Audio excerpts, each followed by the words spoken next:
días, queridos mis hermanos y amigos. Nos encontramos en el Centro para la Excelencia Familiar, donde comunicamos el Evangelio con fidelidad a la palabra del Señor, con fidelidad a la amada del Señor, la Iglesia, con fidelidad a la familia y con fidelidad especialmente a aquel que hizo todo por nosotros, nos creó, nos formó, nos rescató, nuestro Padre eterno. A Él sea la gloria y la honra por los siglos de los siglos.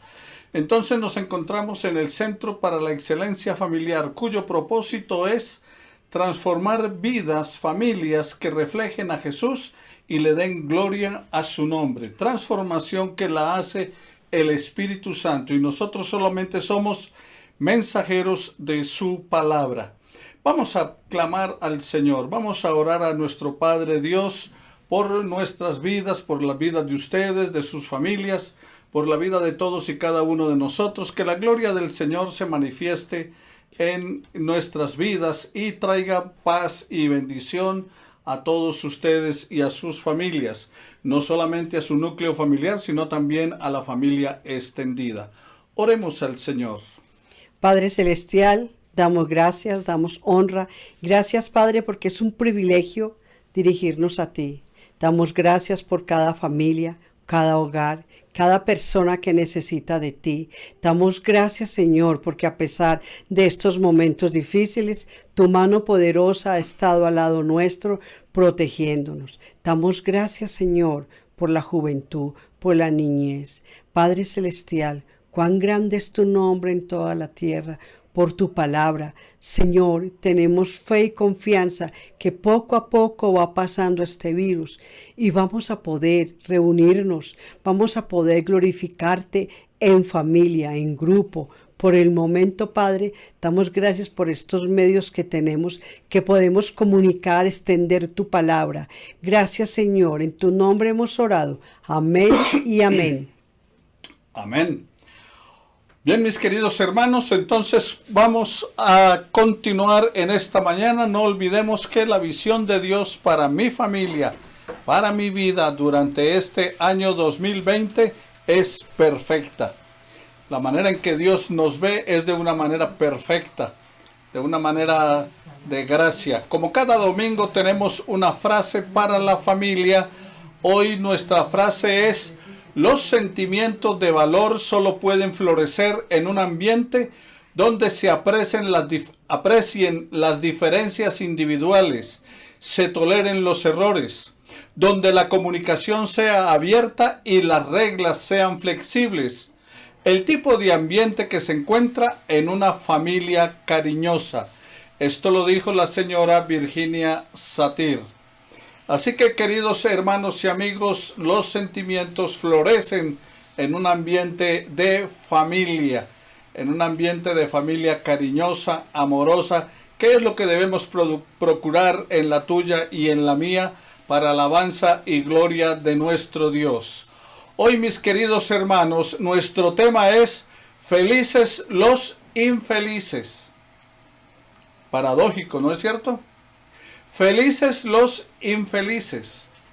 En San Mateo, en el capítulo 5, de los versículos 1 al 12 de la palabra del Señor. San Mateo, capítulo 5, te invito a abrir tu Biblia en la palabra del Señor, en el Evangelio según San Mateo. Y nos dice la palabra del Señor lo siguiente. San Mateo, capítulo 5, versículos 1 al 12. Viendo la multitud, subió al monte, y sentándose vinieron a él sus discípulos, y abriendo su boca les enseñaba, diciendo: Bienaventurados los pobres en espíritu, porque de ellos es el reino de los cielos. Bienaventurados los que lloran, porque ellos recibirán consolación. Bienaventurados los mansos, porque ellos recibirán la tierra por heredad. Bienaventurados los que tienen hambre y sed de justicia, porque ellos serán saciados. Bienaventurados los misericordiosos, porque ellos alcanzarán misericordia. Bienaventurados los de limpio corazón, porque ellos verán a Dios. Bienaventurados los pacificadores, porque ellos serán llamados hijos de Dios. Bienaventurados los que padecen persecución por causa de la justicia, porque de ellos es el reino de los cielos. Bienaventurados sois cuando por mi causa os vituperen y os persigan y digan toda clase de mal contra vosotros, mintiendo. Gozaos y alegraos, porque vuestro galardón es grande en los cielos, porque así persiguieron a los profetas que fueron antes de vosotros. Bienaventurados los pobres de espíritu, porque de ellos es el reino de los cielos, dice la palabra del Señor. En busca de la felicidad. Felices los infelices, en busca de la felicidad. Todo mundo está buscando la felicidad.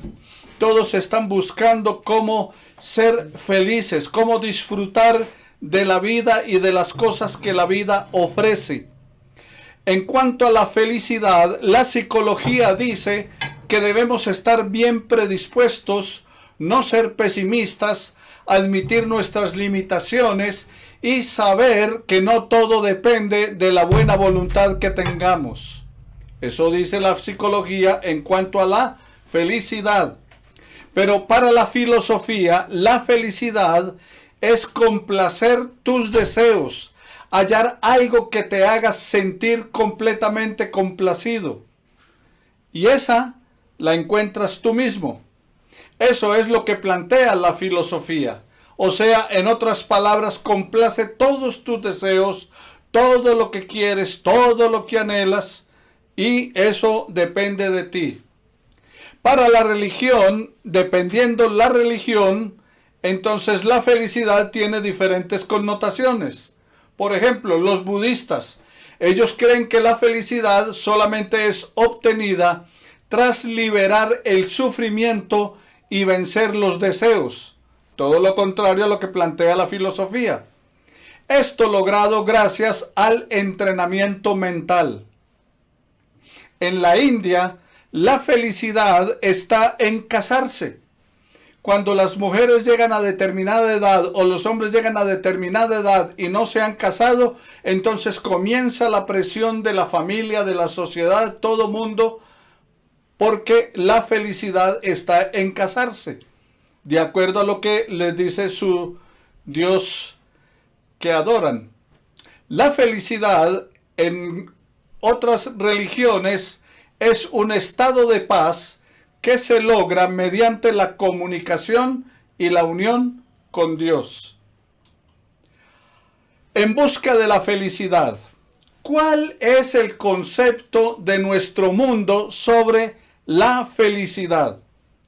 Bueno, el concepto de nuestro mundo sobre la felicidad, como ustedes lo pueden ver allí en las imágenes, está en la satisfacción que da el ser, poseer y el placer. O sea que allí la felicidad, de acuerdo al mundo moderno, al mundo contemporáneo, a nuestro mundo, la felicidad está en la satisfacción que te da el ser. O sea, ser famoso, ser reconocido, ser alguien. Está también en el ser, en el poseer, perdón. Y en cuanto al poseer, es tener dinero. Por eso la canción oropel, amigo, ¿cuánto tienes, cuánto vales? Y entonces todos luchan por poseer, por tener, por alcanzar, por lograr. ¿Cuánto puedo tener?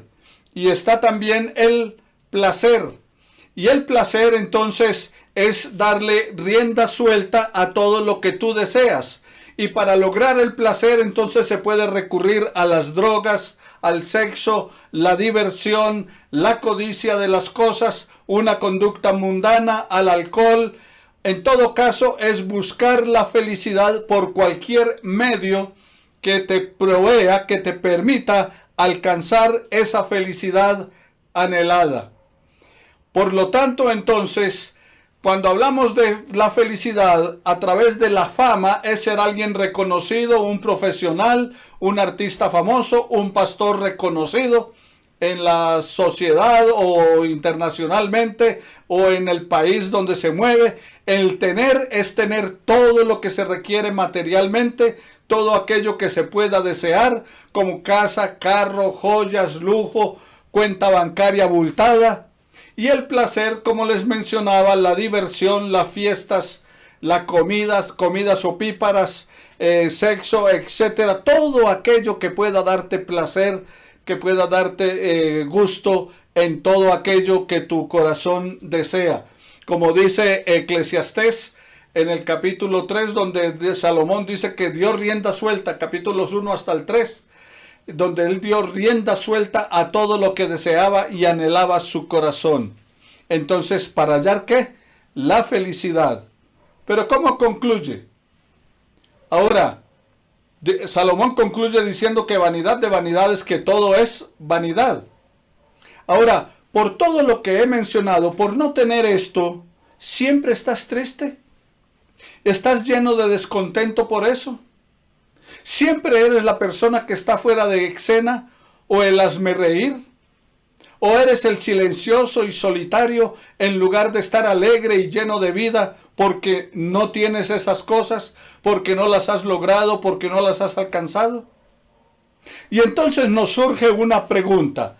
¿Qué cosas te harían feliz?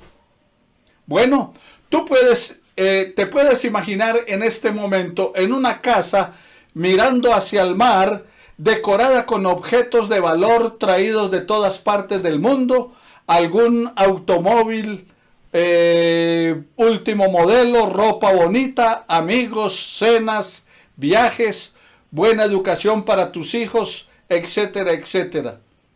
¿Eso te haría feliz? Indudablemente que muchas de estas cosas nos harían felices si pudiéramos tenerlas, si pudiéramos lograrlas. ¿Cuántos de ustedes no se han imaginado ganándose el baloto, aunque no lo compran, y haciendo cuentas en qué lo gastarían, a quién le darían, a dónde viajarían, qué harían? Porque pensamos que esas cosas nos harían feliz. Nuestros cuerpos carnales y terrenales tienen diversos apetitos, como el hambre, la sed, la higiene, el sexo, el descanso, los ejercicios, los trabajos, la diversión, etcétera, etcétera. Y suplir todo eso o saciarlo nos traerá felicidad. Eso es lo que creemos a través de lo que pide nuestro cuerpo carnal y terrenal. Ahora, la pregunta sería, eso te trae felicidad, pero ¿qué clase de felicidad? Y la otra pregunta es, ¿y por cuánto tiempo? Porque te puede traer felicidad. Es indudable que si yo estuviera en una cena con buenos amigos y departiendo y todo, eso me haría feliz. Me haría feliz estar allí en una casa con vista al mar y todo. Sí, claro. Pero ¿qué clase de felicidad? ¿Y por cuánto tiempo? Porque, queridos hermanos y amigos, el gozo de lo material dura solo un momento. Tengo un amigo que se compró una casa por La Vega, con piscina, con todo, es una quinta muy bonita, preciosa, y comenzó a viajar continuamente. Todos los fines de semana se iba con la familia, todos los fines de semana arrancaba con amigos, con familia, con todo, gozaba, y él decía, esto fue lo que yo deseé toda mi vida, esto era lo que yo quería siempre. ¿Saben algo? Hace rato que no baja por allá. Hace tiempo que no, y no por el COVID-19, no, él había dejado de ir hacía mucho tiempo, porque ya le aburría. Ya no le producía la misma felicidad. El gozo de lo material dura solo un momento. Solo es temporal. ¿Cuál era la felicidad que la gente buscaba en el tiempo de Jesús?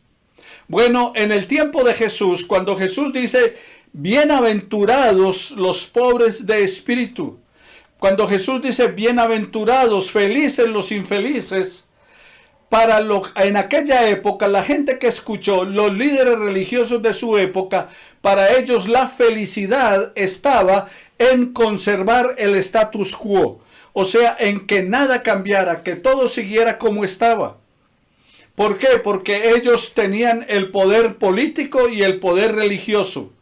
los saduceos y los fariseos. Los saduceos eran la casta gobernante, con mezcla de religión, pero era la casta gobernante. Y los fariseos eran la clase gobernante religiosa.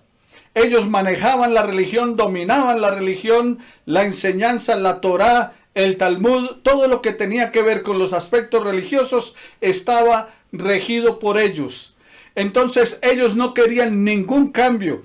Por eso les molestaba cuando Jesús comenzó a reunir gente, comenzó a enseñar y comenzó a presentar una visión, una concepción diferente de lo que ellos enseñaban y habían establecido como régimen social y religioso.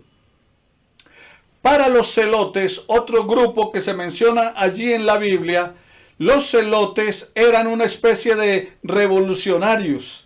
Eran una especie de guerrilleros, de gente que estaba en contra del gobierno establecido y luchaba para expulsar a los romanos de su territorio. Entonces, para los celotes y sus seguidores, expulsar a los romanos de su territorio y recuperar el dominio para el pueblo de Israel, esa era su felicidad. Pero también estaba la otra gente, la gente del común. Todos ellos esperaban el Mesías. Ahora, la gente del común esperaba un Mesías que estableciera su reino de nuevo, le pusiera fin al sufrimiento económico, físico, emocional, etc.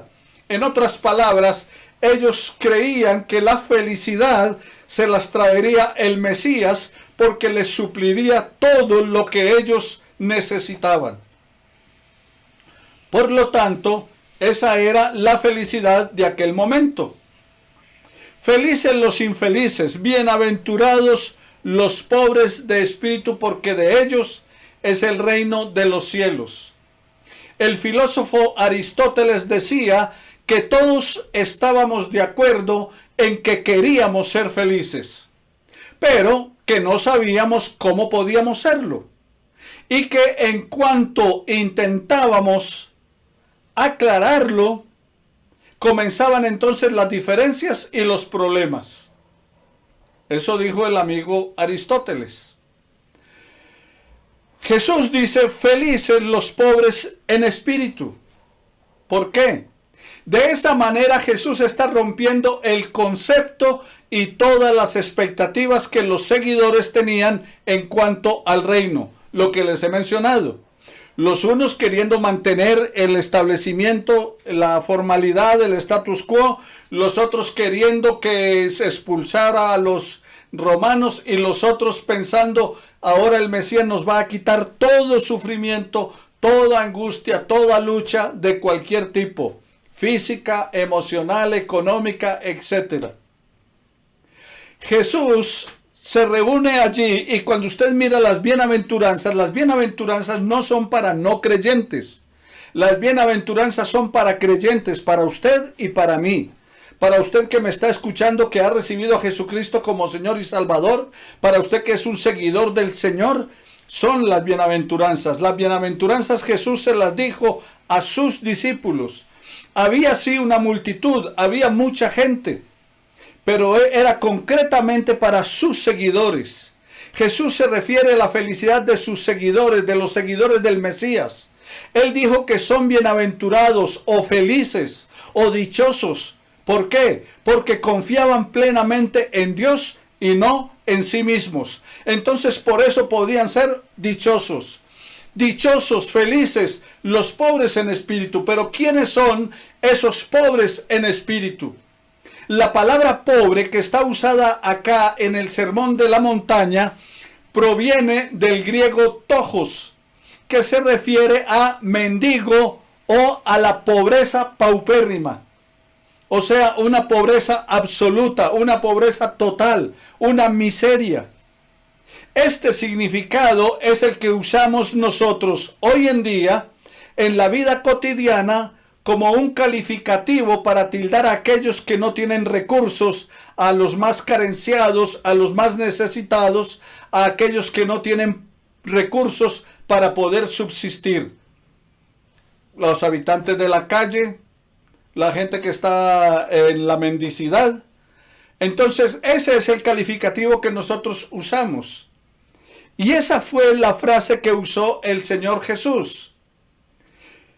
¿Quiénes son esos pobres de espíritu? Bueno, ser pobre en nuestro mundo actual significa no tener la posibilidad de obtener recursos para subsistir. Pero cuando Jesucristo se refiere a ser pobre de espíritu, no es ser ni tímido, ni flojo, ni oprimido, ni carente de recursos que puedan suplir sus necesidades básicas o a aquellos con escaso poder adquisitivo. No, Señor, Jesús no se refirió a eso.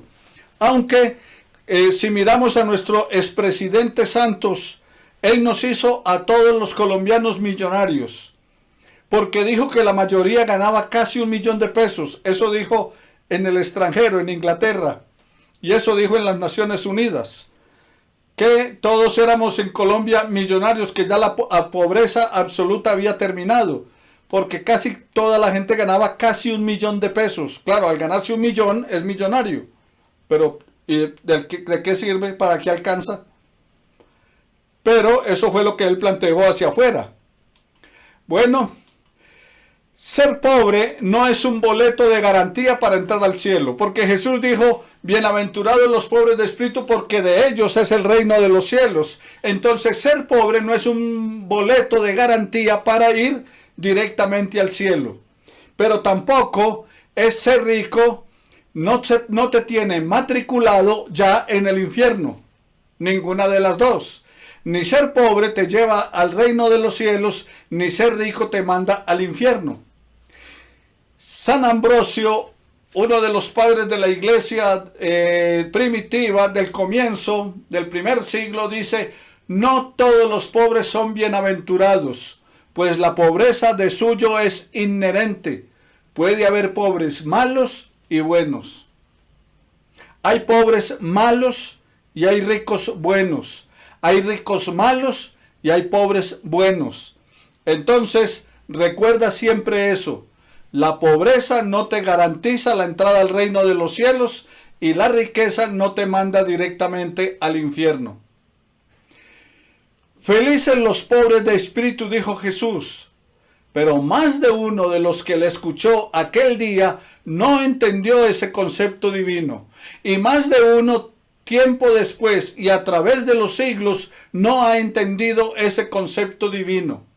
La primera bienaventuranza es para los pobres de espíritu, pero esto no tiene nada que ver con lo material, ya que hay pobres que no son pobres en espíritu y hay ricos que son pobres en espíritu.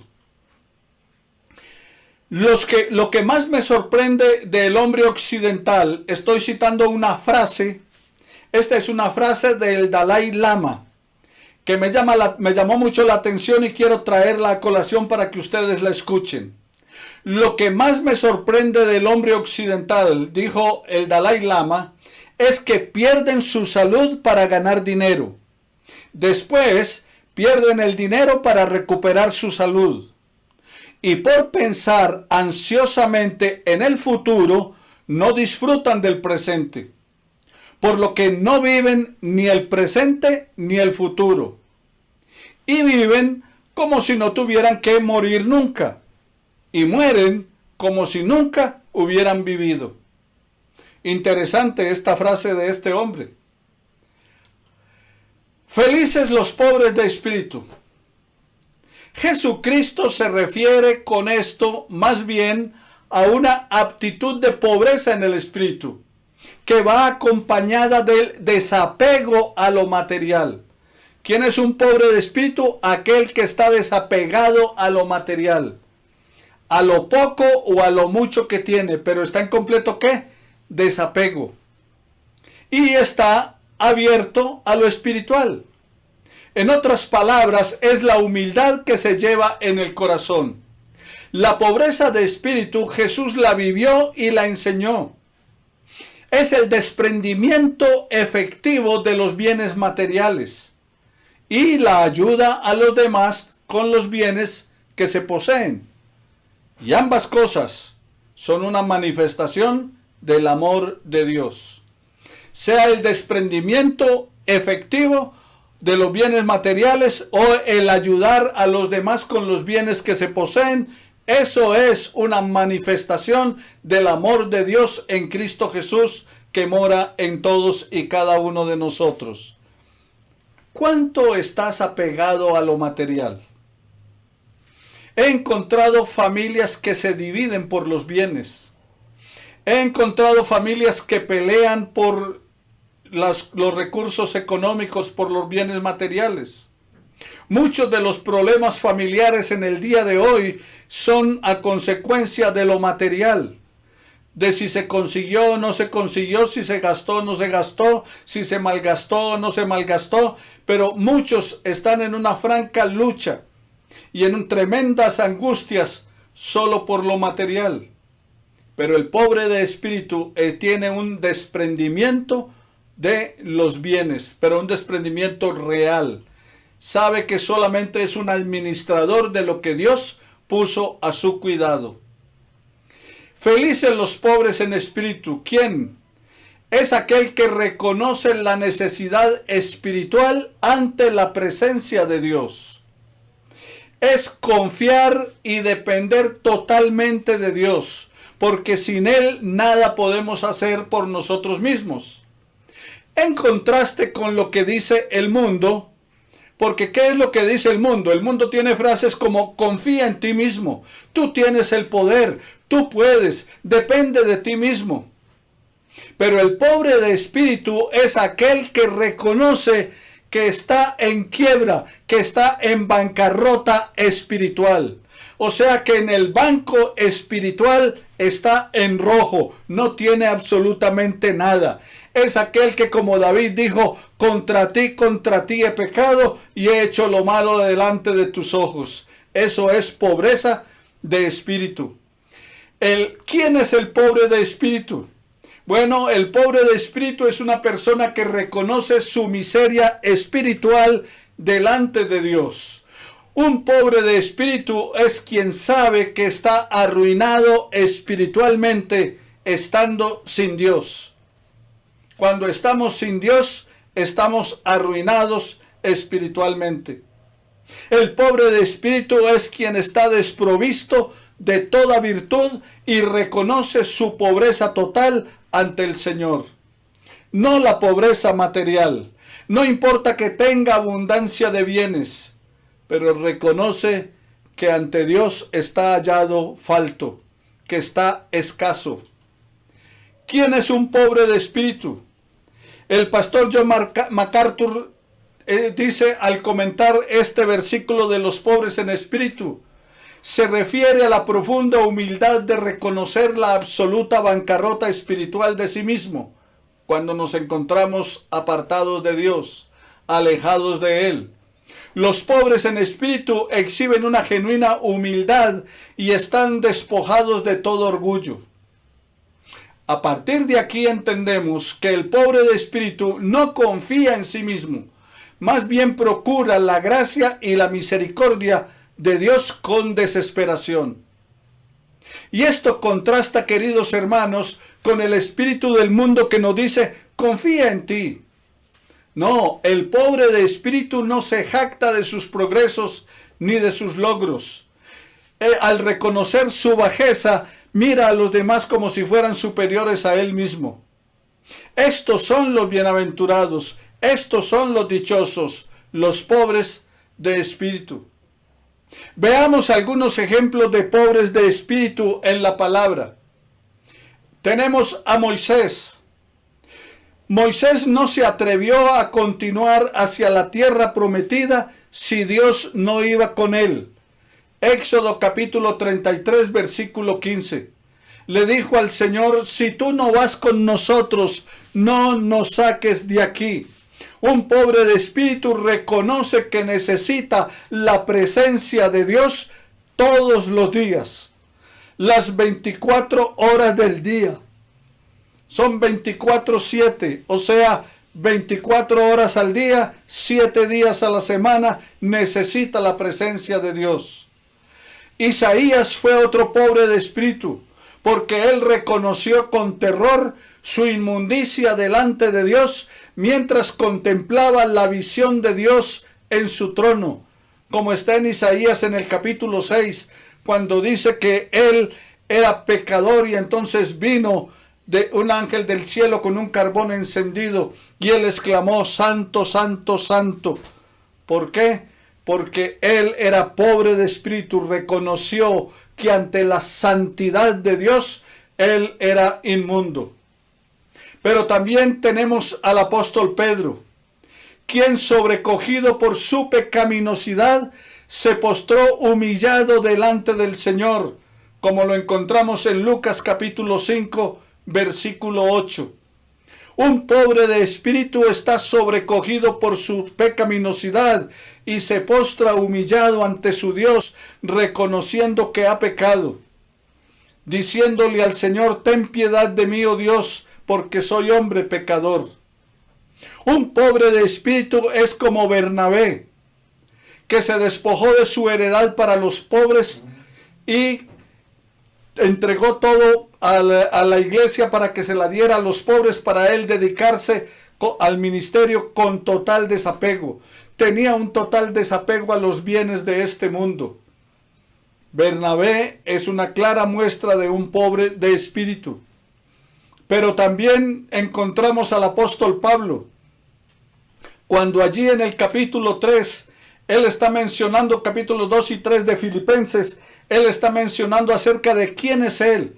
Él dice: soy hebreo de hebreos, de la tribu de Benjamín, en cuanto a la ley fariseo, en cuanto a la ley irreprensible. ¿Y qué es lo que dice? Todo eso, todos los títulos, los logros, todo lo que ha alcanzado, todo lo que ha logrado, él dice: todo lo tengo por estiércol, todo lo tengo por excremento, con tal de encontrar a Cristo Jesús. Ese es un pobre de espíritu. Un pobre de espíritu es aquel que encontramos en Lucas capítulo 18, de los versículos 9 en adelante. Aquel publicano que, escuchando al fariseo que estaba diciendo: te doy gracias, oh Dios, porque no soy como los demás hombres, porque yo ayuno 2 veces por semana, porque doy diezmos de todo lo que gano, porque hago esto y aquello. Aquel hombre, humillado delante de la presencia del Señor, decía: Dios, sé propicio a mí que soy pecador, sin atreverse a levantar sus ojos al cielo. Ese es un pobre de espíritu. Todos ellos, todos los que les he mencionado, reconocieron su miseria espiritual delante de Dios. Todos ellos fueron hombres humildes y dependientes de la gracia divina. Ellos fueron pobres de espíritu. Pero la bienaventuranza termina con la promesa: porque de ellos, de esos pobres de espíritu, de usted si es pobre de espíritu, de mí si soy pobre de espíritu, de nosotros es el reino de los cielos, dice Mateo 5:3. Es decir, mis queridos hermanos, que solo aquellos que entienden su condición pecaminosa y reconocen su ruina espiritual son quienes se acercan humillados a Dios y son recibidos en su reino. Les dejo esto para recordar. ¿Tú eres un pobre de espíritu? Si es así, regocíjate, pues es dichoso o dichosa. Eres eso, dichoso o dichosa, si eres un pobre de espíritu. El Señor siempre está presto para atenderte, para acudir a tu ayuda cuando lo solicites, para perdonar tus pecados cuando se los confiesas, y te va a hacer un ciudadano del reino de los cielos. Eso es lo que tú tienes y yo tengo en el Señor. Bienaventurados, felices los infelices, o sea, los pobres de espíritu, los que reconocen su necesidad espiritual. Oremos al Señor, pidámosle a Él que dirija nuestras vidas, clamemos al Señor y digámosle que nos perdone, nos limpie de toda maldad, quite el pecado de nuestra vida. Y vamos a conmemorar a través de la cena del Señor lo que Jesús hizo por nosotros los pobres de espíritu. Pidámosle a Dios que nos dé un desapego total de los bienes materiales, que los usemos como bendición de Dios, que sirvamos con ellos a otros, pero que sobre todas las cosas siempre haya en usted y en mí, en ustedes y en nosotros, una dependencia total y absoluta de nuestro Señor. Oremos al Señor y pidámosle ser de esos pobres de espíritu, llenos de fe, de confianza en nuestro Dios, de esperanza en sus múltiples bendiciones. Oremos al Señor. Padre, te damos muchas gracias, Señor, por la palabra que nos has dado, por tu enseñanza, que sea guardada no solo en nuestra mente, sino en nuestro corazón, y que de esa misma manera actuemos, Señor. Que podamos, Señor, sentir la necesidad que sienten los demás, Padre. Que podamos servir y no esperar que todo sea para nosotros, Señor. Bendecimos ahora la cena, Padre Celestial. Bendecimos este momento en el cual recordamos cómo tú moriste por nosotros en la cruz, cómo limpiaste nuestros pecados derramando tu sangre en nuestro lugar, Señor. Clamamos a ti, Padre, para que cada día podamos poner en práctica tus enseñanzas, tu palabra, para que sea cumplido nuestro propósito aquí en la tierra, Señor. Amén. Amén. Nos dice la palabra del Señor en Primera de Corintios, capítulo 11, de Primera de Corintios, en el versículo 23 de la palabra del Señor. Primera de Corintios, capítulo 11, versículos 23 en adelante hasta el 26, dice la palabra del Señor lo siguiente: porque yo recibí del Señor lo que también os he enseñado, que el Señor Jesús, la noche que fue entregado, tomó pan, y habiendo dado gracias, lo partió y dijo: tomad, comed, esto es mi cuerpo que por vosotros es partido. Haced esto en memoria de mí. Asimismo tomó también la copa después de haber cenado, diciendo: esta copa es el nuevo pacto en mi sangre. Haced esto todas las veces que la bebiereis en memoria de mí. Así pues, todas las veces que comiereis este pan y bebiereis esta copa, la muerte del Señor anunciáis hasta que Él venga. ¿Qué es la cena del Señor? La cena del Señor es un simbolismo, un recordatorio. Es volver a vivir en nuestra mente y nuestro corazón el sacrificio propiciatorio de Jesús a favor tuyo y a favor mío. Eso es lo que significa. Conmemoramos hoy, este día domingo, día del Señor, como Jesucristo, ese viernes de aquella época llamada Semana Santa, fue a la cruz con un cuerpo lacerado, lastimado, herido, molido por nuestros pecados, como dice Isaías 53, pero que por sus llagas hemos sido sanados, sanados espiritualmente, pero también bendecidos físicamente, porque Dios también sana nuestros cuerpos. Eso estamos recordando hoy, la muerte del Señor, su cuerpo entregado a tu favor y a mi favor. Y dice la palabra del Señor, que aquel día en que el Señor fue entregado, tomó pan y lo partió y lo dio a los discípulos para ser de bendición. El cuerpo de Jesús fue partido y molido por nosotros. Nosotros también debemos quebrantarnos delante de la presencia del Señor y también debemos repartirnos en bendición para la vida de otras personas. Y dice la palabra del Señor que tomó el pan y lo dio a los discípulos.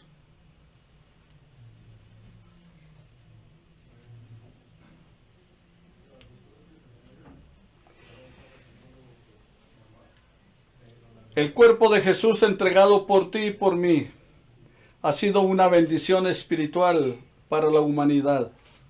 Ha sido una bendición espiritual para nuestra vida porque hemos sido salvos por su gracia y por su gran amor. En su memoria, recordando cómo su cuerpo fue entregado por ti y por mí, clavado allí en aquel madero. Hoy celebramos la muerte de Jesús en nuestro favor, porque con su muerte pagó el precio de nuestro pecado, del pecado de toda la humanidad. Y glorificamos el nombre de Dios y le damos gracias por habernos dado la oportunidad de conocerle. Oremos al Señor dándole gracias por su cuerpo. Pastora. Señor, en este momento damos gracias porque al morir en la cruz nos diste la salvación, nos libraste, Señor. Y gracias, Padre, por ese sacrificio.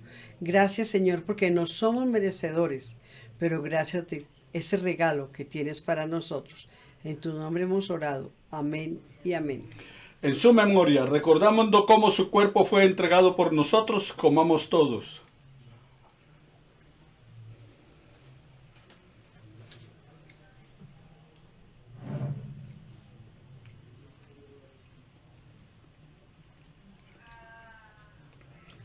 Sigue diciendo igualmente la palabra del Señor, que después de haber cenado tomó la copa y la dio a los discípulos. Y al entregarla a los discípulos les dijo: esta es la copa del nuevo pacto en mi sangre. Todas las veces que la bebieres, hacedlo en memoria de mí. Pues todas las veces que comieres de este pan y bebieres de esta copa, la muerte del Señor anunciáis hasta que Él venga. Jesucristo va a venir, va a volver, y más pronto de lo que esperamos o hemos creído.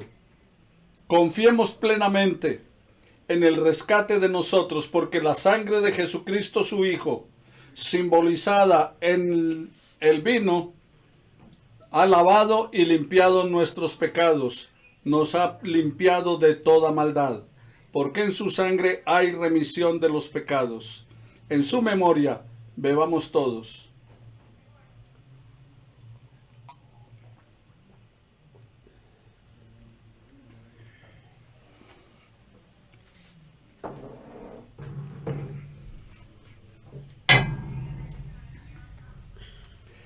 Te damos gracias, bendito Padre Celestial, por la oportunidad que nos das en Jesucristo de estar en tu presencia, celebrando, Señor, en tu memoria, el sacrificio de tu Hijo Jesús. Gracias, Padre, por ese regalo maravilloso. Gracias, Hijo, por el rescate y la limpieza de nuestros pecados. Gracias, Espíritu Santo, por guiarnos hacia toda verdad. Señor, glorificamos tu nombre ahora y siempre, y celebramos el sacrificio tuyo que trajo victoria a nuestra vida, victoria sobre el pecado y victoria sobre la muerte. Gracias en Cristo nuestro Señor. Amén, amén. Y amén. Amén. Amén. Pon tu mano sobre la persona que está a tu lado o dale un abrazo y dile a la persona que está a tu lado: el Señor te bendiga y te guarde. El Señor te bendiga y te guarde. El Señor haga resplandecer su rostro sobre ti. El Señor haga resplandecer su rostro sobre ti. El Señor alce sobre ti sus ojos. El Señor alce sobre ti tus ojos. Y el Señor ponga paz en tu corazón. Y el Señor ponga paz en tu corazón. Te bendigo en el nombre de Cristo Jesús y que tengas una semana maravillosa. Te bendigo en el nombre de Cristo Jesús y que tengas una semana maravillosa. Bendiciones para todos, que el Señor les guarde, les cuide, sigan protegiéndose, sigan cuidándose. Abriremos en el momento oportuno. No se afane, no se desespere. No tenemos que correr. Hemos aguantado un tiempo, podemos aguantar un poco más. Vamos a esperar a ver cómo va el tiempo de pospandemia, de cómo viene el resultado de la apertura que se está dando. Entonces, han dicho que a final de octubre, mediados de noviembre, estarán los picos muy altos. Vamos a tomarnos nuestro tiempo, tenga paciencia. Descanse en el Señor, no se preocupe, sobre todo mantenga su confianza en Cristo Jesús, que Él está a tu favor. Dios me les bendiga y los guarde. Bendiciones para todos.